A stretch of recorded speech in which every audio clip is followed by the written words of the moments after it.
La peur des chiffres. D'abord, il y a eu le chiffre des morts. Puis, les morts diminuant, il a fallu trouver d'autres chiffres, les réanimations. Puis, les personnes en réanimation diminuant, on a trouvé les chiffres des hospitalisations. Les hospitalisations diminuant, il fallait trouver d'autres chiffres.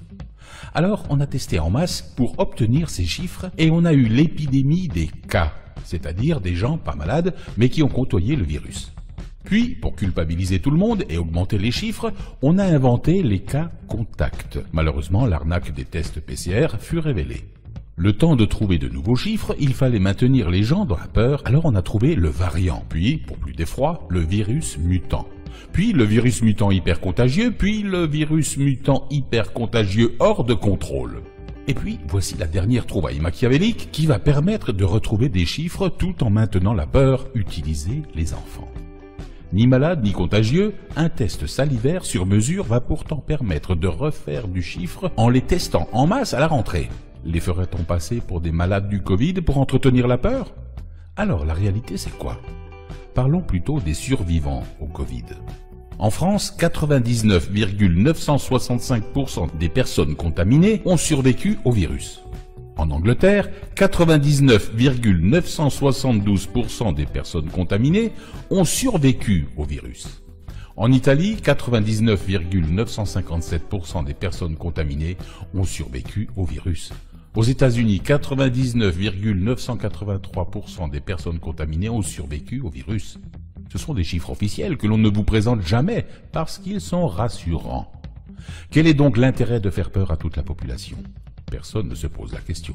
Alors, je voudrais simplement soustraire le pourcentage des personnes qui ont survécu aux 100% des personnes contaminées en France.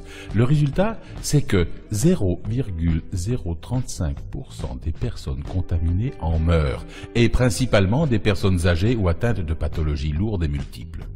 Donc, nos gouvernants ont ruiné notre pays, ont ruiné nos vies, ont ruiné notre joie de vivre, nous ont transformés en prisonniers et surtout ont supprimé en toute impunité nos droits fondamentaux sans qu'ils ne soient inquiétés d'aucune manière pour 0,035% des personnes porteuses du virus qui en meurent.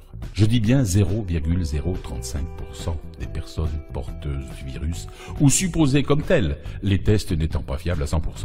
La gestion répressive de cette épidémie n'est pas plus grave que celle que les populations ont vécue dans le passé. Rappelez-vous la grippe espagnole entre 1918 et 1920, la grippe asiatique en 1957, la grippe de Hong Kong en 68, la grippe aviaire qu'on appelait H5N1 en 97, 2003 et 2018. Jamais les populations n'ont été réprimées à ce point et traitées en détenus en liberté provisoire. Alors que faire? Informez-vous les uns les autres avec les chiffres que je viens de vous citer, pour qu'ils comprennent les choses autrement que ce qu'on veut leur faire croire dans toute la presse pour les affoler, afin qu'ils cèdent volontairement leurs droits fondamentaux. La révolte commence par l'information qui permet à chacun de faire son propre choix en toute connaissance de cause. Faites-le en partageant cette vidéo.